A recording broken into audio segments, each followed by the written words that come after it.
क्या आपने कभी सोचा है कि जिस इंसान को हम हर साल जलाते हैं, जिसका पुतला हर दशहरे पर राख हो जाता है, वो इंसान असल में कौन था? क्या वो सच में सिर्फ एक राक्षस था, एक बुराई का प्रतीक, या उसकी कहानी में कुछ ऐसा है जो हमें कभी नहीं बताया गया? क्या आप जानते हैं कि जिस रावण को हम दुष्ट कहते हैं, उसे खुद भगवान राम ने अपने अंतिम क्षणों में महाज्ञानी और महापंडित कहकर सम्मान दिया था?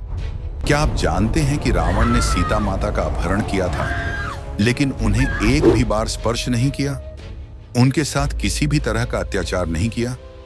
क्या आप जानते हैं कि रावण के 10 सिर असल में उसकी बुराई के प्रतीक नहीं, बल्कि उसके असाधारण ज्ञान और शक्ति के प्रतीक थे? और सबसे बड़ा सवाल, क्या रावण ने सीता का अपहरण किसी वासना से किया था, या उसके पीछे एक ऐसी घटना थी जिसके बारे में अधिकतर लोग आज भी अनजान हैं? आज हम रावण की वो कहानी सुनेंगे जो रामायण के पन्नों में दबी हुई है।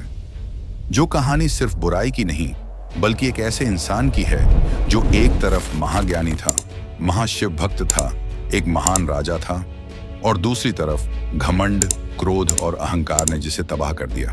तो आइए आज समझते हैं, रावण खलनायक था या पीड़ित?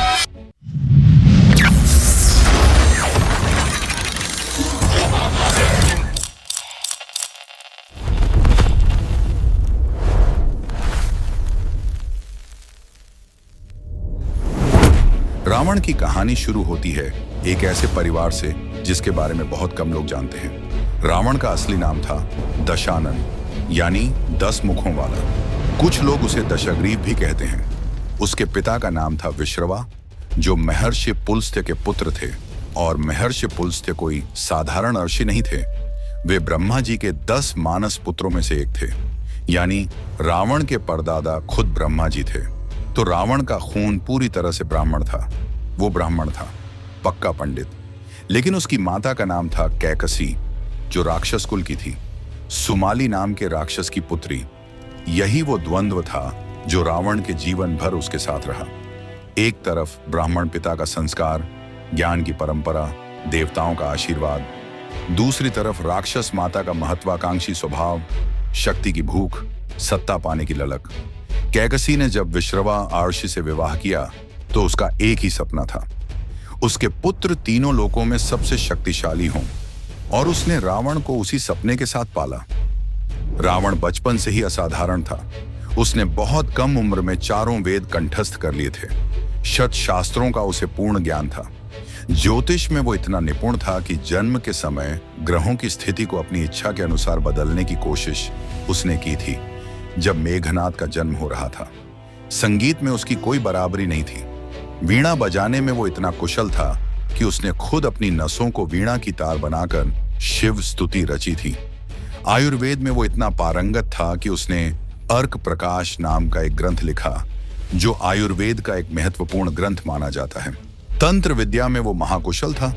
नाड़ी परीक्षा, रसायन शास्त्र, युद्ध विद्या, हर क्षेत्र में वो सर्वश्रेष्ठ था। लेकिन सबसे बड़ी बात, रावण भगवान शिव का परम भक्त था, और उसकी भक्ति कोई साधारण भक्ति नहीं थी। रावण ने कैलाश पर्वत पर जाकर घोर तपस्या की। जब शिव जी प्रसन्न नहीं हुए तो रावण ने अपने 10 सिर एक एक करके काट कर शिव को अर्पित करने शुरू कर दिए। 9 सिर काट चुका था, 10वां काटने को तैयार था। तब भगवान शिव प्रकट हुए और रावण को उसके सारे सिर वापस दे दिए। शिव इतने प्रसन्न हुए कि उन्होंने रावण को चंद्रहास नाम की दिव्य तलवार दी, जो किसी भी युद्ध में उसे अजेय बनाती थी। और रावण ने जो शिव स्तुति रची, शिव तांडव स्तोत्र, वो आज भी पूरे भारत में गाई जाती है। आज भी लाखों शिव भक्त हर सोमवार को उस स्तोत्र का पाठ करते हैं जो रावण ने लिखा था। जरा सोचिए, क्या एक पूरी तरह दुष्ट इंसान ऐसी भक्ति कर सकता है? क्या एक पूरी तरह बुरा इंसान ऐसी दिव्य रचना कर सकता है जो हजारों साल बाद भी लोगों के मुंह पर हो? रावण की शक्ति की कहानी भी अद्भुत है। उसने ब्रह्मा जी से वरदान पाने के लिए घोर तपस्या की 10,000 वर्षों तक, और उसने वरदान मांगा, देवता, दानव, गंधर्व, यक्ष, नाग, इनमें से कोई उसे न मार सके। उसने मनुष्य और वानर को अपनी सूची में नहीं रखा, क्योंकि उसे लगा मनुष्य और बंदर तो तुच्छ प्राणी हैं, इनसे क्या खतरा। और यही उसकी सबसे बड़ी गलती थी। लेकिन उस वरदान के बाद जो हुआ वो सुनिए। रावण ने अपने सौतेले भाई कुबेर को लंका से बाहर खदेड़ दिया और लंका पर कब्जा कर लिया। लंका सोने की नगरी बनाई, जिसे आज भी स्वर्ण लंका कहते हैं। फिर उसने इंद्रलोक पर आक्रमण किया और इंद्र को परास्त किया। देवराज इंद्र उसके सामने झुक गए। उसने यमराज को भी युद्ध में परास्त किया, जिसके बाद यमराज ने अपने अस्त्र कालदंड को लंका में प्रवेश करने से मना कर दिया। उसने वरुण देव, अग्निदेव, वायुदेव सभी को पराजित किया। उसने शनि महाराज को अपने पैर के नीचे दबाकर रखा था। तीनों लोकों में उस समय कोई ऐसी शक्ति नहीं थी जो रावण को चुनौती दे सके, और उसने इन सब शक्तियों का उपयोग करके लंका को स्वर्ग से भी अधिक समृद्ध बनाया। लंका में सोने की इमारतें थीं, उसकी प्रजा सुखी थी। रावण एक कुशल प्रशासक था। उसके राज्य में भूख नहीं थी, गरीबी नहीं थी। तो ये रावण जो इतना ज्ञानी था, इतना शक्तिशाली था, इतना बड़ा भगवान का भक्त था, ये रावण खलनायक कब बना? और यहीं आती है वो घटना जिसके बारे में आज भी बहुत कम लोग सोचते हैं। वो घटना थी शूर्पणखा का अपमान। शूर्पणखा रावण की सगी बहन थी और वो उससे बेहद प्यार करता था। जब राम, लक्ष्मण और सीता वनवास पर थे, तब शूर्पणखा पंचवटी के वन में उनसे मिली। उसने पहले राम को और फिर लक्ष्मण को अपना पति बनाने की इच्छा जताई। राम ने विनम्रता से मना किया, लेकिन जब शूर्पणखा ने क्रोध में आकर सीता पर आक्रमण करने की कोशिश की, तब लक्ष्मण ने उसकी नाक और कान काट दिए। एक स्त्री के साथ यह क्या हुआ? शूर्पणखा लहूलुहान होकर अपने भाई रावण के पास गई, और रावण ने जब अपनी बहन को इस हाल में देखा, नाक कटी, कान कटे, रक्त से लथपथ, तो उसका खून खौल उठा। एक भाई का प्राकृतिक प्रतिक्रिया यही होती है। वाल्मीकि रामायण में साफ लिखा है कि रावण ने सीता का अपहरण मुख्यतः अपनी बहन के अपमान का बदला लेने के लिए किया। यह नहीं कहा जा रहा कि रावण ने जो किया वो सही था। सीता का अपहरण एक घोर पाप था, लेकिन उसके पीछे की वजह सिर्फ वासना नहीं थी। वो एक भाई का क्रोध था, एक बहन के अपमान का बदला था। क्या यह रावण को महान बनाता है? नहीं। क्या यह रावण को पूरी तरह दोषी नहीं बनाता? यह एक कठिन सवाल है। अब रावण का सबसे बड़ा रहस्य सुनिए। रावण ने सीता माता को लंका में बंदी बनाकर रखा पूरे 11 महीने तक, लेकिन इन 11 महीनों में उसने सीता को एक बार भी स्पर्श नहीं किया। क्यों? इसके पीछे एक रहस्य है। एक बार रावण ने रंभा नाम की अप्सरा के साथ जबरदस्ती का प्रयास किया था। रंभा नल कुबेर की पत्नी थी। नल कुबेर ने रावण को शाप दिया, अगर तुमने किसी स्त्री को उसकी इच्छा के विरुद्ध स्पर्श किया तो तुम्हारे 10 सिर फटकर चूर चूर हो जाएंगे। इस शाप के कारण रावण ने 11 महीने तक सीता माता को अशोक वाटिका में रखा और एक बार भी उन्हें जबरदस्ती नहीं छुआ। अब यह विरोधाभास देखिए। जिस रावण को हम राक्षसों का राजा, पाप का प्रतीक कहते हैं, उसी रावण ने एक पराई स्त्री को महीनों तक बंदी रखते हुए भी उसकी गरिमा का सम्मान किया और सीता माता को सब सुख सुविधाएं दी गईं। उनके खाने पीने की, रहने की पूरी व्यवस्था की गई। उन पर किसी तरह का शारीरिक अत्याचार नहीं हुआ। यह क्या है? रावण के जीवन में एक और पहलू है जो हमें उसके किरदार की गहराई दिखाता है। जब राम रावण युद्ध चल रहा था और युद्ध के बीच में लक्ष्मण मूर्छित हो गए थे, तो उस समय रावण के दरबार में एक वैद्य थे, सुषेण। राम ने लक्ष्मण को बचाने के लिए हनुमान को संजीवनी बूटी लाने भेजा। लेकिन क्या आप जानते हैं कि संजीवनी बूटी का ज्ञान किसके पास था? रावण के दरबार के वैद्य सुषेण के पास। और स्वयं रावण को भी इस विद्या का पूरा ज्ञान था। और भी आश्चर्य की बात, जब लक्ष्मण के प्राण संकट में थे, तब राम स्वयं उनके लिए रो रहे थे। उस समय विभीषण ने राम से कहा, रावण के पास सुषेण वैद्य हैं जो इस शत्रु को भी बचा सकते हैं। और राम ने हनुमान को सुषेण को लंका से उठाकर लाने भेजा। सुषेण ने लक्ष्मण का इलाज किया। अब सोचिए, रावण अगर चाहता तो उस क्षण अपने वैद्य को राम की मदद करने से रोक सकता था। वो युद्ध में सबसे बड़ा फायदा उठा सकता था, लेकिन उसने ऐसा नहीं किया, क्योंकि रावण की नैतिकता थी युद्ध युद्ध की तरह लड़ा जाए, धर्म युद्ध के नियमों का पालन हो। यह एक खलनायक की नैतिकता नहीं है, यह एक जटिल बहुआयामी इंसान की नैतिकता है। रावण के 10 सिर, इनका असली अर्थ क्या था? लोग कहते हैं 10 सिर 10 बुराइयों के प्रतीक हैं।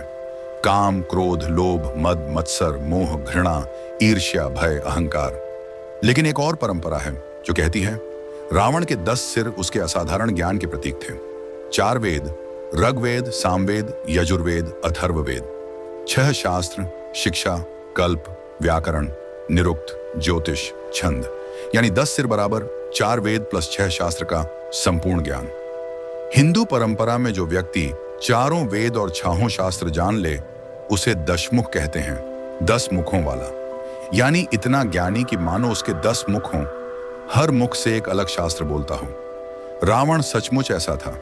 वाल्मीकि रामायण में खुद राम ने अपने भाई लक्ष्मण से कहा था, लक्ष्मण, यह महापंडित आज मर रहा है। इसके समान ज्ञानी इस पृथ्वी पर शायद ही कोई हुआ हो।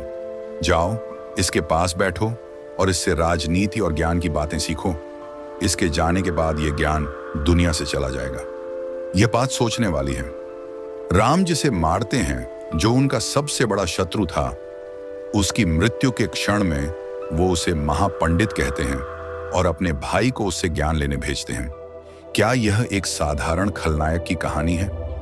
रावण के जीवन में सबसे बड़ा दुख क्या था? उसका विश्वासघात। रावण को उसके अपने भाई विभीषण ने धोखा दिया।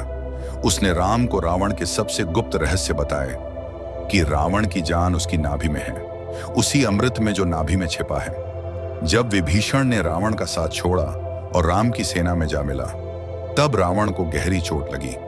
लेकिन उसने यह नहीं कहा कि विभीषण गद्दार है। उसने सिर्फ कहा, तुम मेरे भाई हो, लेकिन तुमने कुल को कलंकित किया। विभीषण को आज भी भारतीय लोक कथाओं में एक ऐसे इंसान के रूप में देखा जाता है जिसने अपने परिवार के साथ विश्वासघात किया। श्रीलंका में आज भी विभीषण को नायक नहीं माना जाता। श्रीलंका में वो जहां रावण ने राज किया था, उसे एक महान राजा के रूप में याद किया जाता है।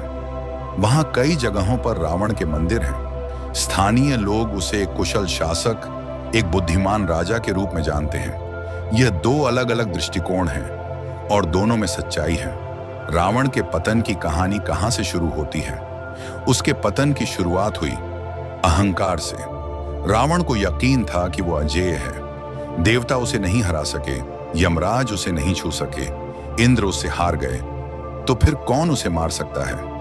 यह घमंड उसे धीरे धीरे अंदर से खोखला करता गया। जब उसके मंत्रियों ने, उसकी पत्नी मंदोदरी ने, जो बेहद बुद्धिमान स्त्री थी, बार बार कहा कि सीता को लौटा दो, राम से युद्ध मत करो, तब रावण ने उनकी एक नहीं सुनी। मंदोदरी ने रावण से कितनी बार विनती की थी। वो समझती थी कि राम कोई साधारण मनुष्य नहीं है। वो जानती थी कि यह युद्ध लंका को बर्बाद कर देगा। लेकिन रावण का अहंकार इतना बड़ा था कि वो किसी की नहीं सुना। यह रावण की सबसे बड़ी त्रासदी थी। उसने अपने ज्ञान को अपने अहंकार से ढक लिया था। वो जानता था सब कुछ, लेकिन अपने मन को वश में नहीं कर सका। एक और बात जो बहुत कम लोग जानते हैं, रावण को पहले से पता था कि वो हारेगा। वाल्मीकि रामायण और कई अन्य रामायणों में एक प्रसंग है जहां रावण के दरबार के ज्योतिषी और स्वयं रावण ने ग्रह नक्षत्रों की स्थिति देखकर समझ लिया था कि इस युद्ध का परिणाम उसके पक्ष में नहीं होगा। उसके पुत्र मेघनाद का भी अंत हो चुका था। उसका भाई कुंभकर्ण मारा जा चुका था। लेकिन फिर भी रावण लड़ता रहा। क्यों? क्योंकि रावण एक योद्धा था। वो जानता था हार होगी, लेकिन वो पीठ दिखाकर भागने वालों में नहीं था। वो उस युद्ध में लड़ते हुए मरना चाहता था और उसे मोक्ष चाहिए था। कुछ धार्मिक परंपराओं में यह कहा जाता है कि रावण ने मोक्ष के लिए जानबूझकर राम से युद्ध किया था, क्योंकि वो जानता था कि विष्णु के हाथों मरने वाले को मुक्ति मिलती है। रावण जय विजय की कहानी जानता था। जय विजय वैकुंठ के द्वारपाल थे, जिन्हें आर्षियों ने शाप दिया था कि वो 3 जन्मों तक विष्णु के विरोधी के रूप में जन्म लेंगे। कुछ मान्यताओं के अनुसार रावण स्वयं उन जय विजय में से एक था और वो राम के हाथों मारे जाकर मुक्ति पाना चाहता था। यह आध्यात्मिक दृष्टिकोण रावण की कहानी को और भी गहरा बनाता है। अब एक क्षण के लिए रुककर सोचते हैं, रावण ने जीवन में क्या क्या हासिल किया था? सबसे पहले उसने शून्य से शुरुआत नहीं की थी। उसकी मां की महत्वाकांक्षा थी, उसके भीतर ज्वाला थी। उसने उस ज्वाला को ताकत बनाया। उसने घनघोर तपस्या की जो आम इंसान के बस की बात नहीं। उसने संगीत की साधना की, शिव तांडव स्तोत्र जैसी अमर रचना लिखी। उसने एक राज्य बनाया जो अपने समय का सबसे समृद्ध राज्य था। उसने ज्ञान अर्जित किया जिसके लिए स्वयं राम ने उसे प्रणाम किया। लेकिन फिर एक गलती हुई, सीता हरण, और उस एक गलती ने सब कुछ मिटा दिया। उसके सारे पुत्र मारे गए, उसके भाई मारे गए, उसकी लंका जली, उसकी प्रजा तबाह हुई, और आज हजारों साल बाद हर दशहरे पर उसका पुतला जलता है। क्या यह सिर्फ खलनायकी की सजा है या यह एक त्रासदी है, एक महान इंसान के पतन की कहानी? अब बात करते हैं उन सवालों की जो रावण को लेकर इतिहास में उठाए गए हैं। पहला सवाल, क्या रावण वाकई इतना बुरा था जितना हम मानते हैं? इतिहास और पुराणों में जो रावण का चित्रण है वो बहुत जटिल है। वाल्मीकि रामायण, जो इस पूरी कथा का सबसे मूल और प्राचीन स्रोत है, उसमें भी रावण को एक आयामी खलनायक नहीं दिखाया गया। उसे एक ऐसे पात्र के रूप में दिखाया गया है जिसमें असाधारण गुण भी हैं और घातक दोष भी। दूसरा सवाल, क्या रावण को उसके ज्ञान और भक्ति के बावजूद इतिहास ने अन्याय किया? ये एक विचार करने योग्य प्रश्न है। रावण ने जो पाप किया, सीता का अपहरण, वो अक्षम्य था, इसमें कोई शक नहीं। लेकिन क्या उसके बाकी जीवन के, उसके ज्ञान के, उसकी भक्ति के, उसके शासन के किसी भी पहलू को कभी याद किया जाता है? क्या हम एक इंसान को सिर्फ उसकी एक गलती से जानें या उसके पूरे जीवन को देखें? तीसरा सवाल, रावण ने क्या गलत किया?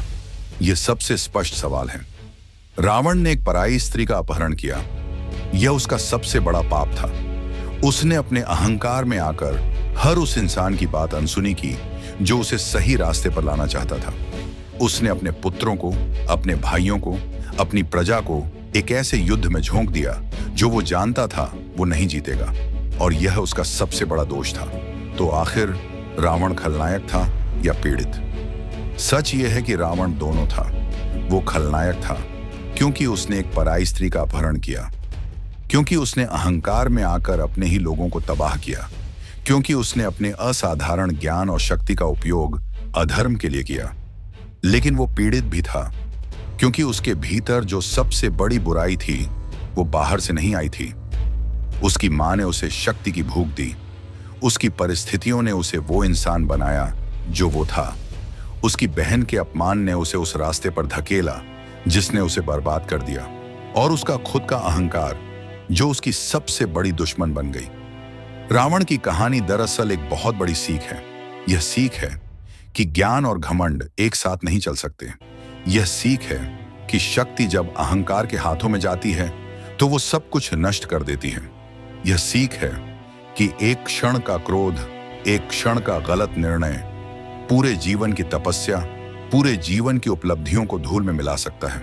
और अंत में यह सोचने वाली बात है, जब हम हर दशहरे पर रावण का पुतला जलाते हैं तो हम दरअसल क्या जलाते हैं? हम जलाते हैं अहंकार को। हम जलाते हैं उस घमंड को जो इंसान को उसके अपनों से दूर कर देता है। हम जलाते हैं उस क्रोध को जो एक क्षण में 1000 साल की मेहनत को बर्बाद कर देता है। हम जलाते हैं उस अंधेपन को जो इतना ज्ञानी इंसान भी कभी कभी देख नहीं पाता। रावण बुरा था, इसमें कोई दो राय नहीं, लेकिन रावण सिर्फ बुरा नहीं था, यह भी उतना ही सच है। और शायद यही उसकी सबसे बड़ी त्रासदी है कि जो इंसान इतना महान हो सकता था वो खुद अपनी बुराइयों का शिकार बन गया। रावण की कहानी एक आईना है। उस आईने में हम देखते हैं कि हर इंसान के भीतर राम भी है और रावण भी। हर इंसान के भीतर ज्ञान भी है और अहंकार भी। और जिस दिन अहंकार ज्ञान पर हावी होता है उस दिन पतन शुरू हो जाता है। दशहरे पर हम रावण का पुतला इसलिए नहीं जलाते कि रावण बुरा था। हम रावण का पुतला इसलिए जलाते हैं ताकि हमें याद रहे कि हमारे भीतर भी एक रावण छुपा है और उसे जलाते रहना हमारी जिम्मेदारी है। यही रावण की असली विरासत है, यही उसकी असली कहानी है।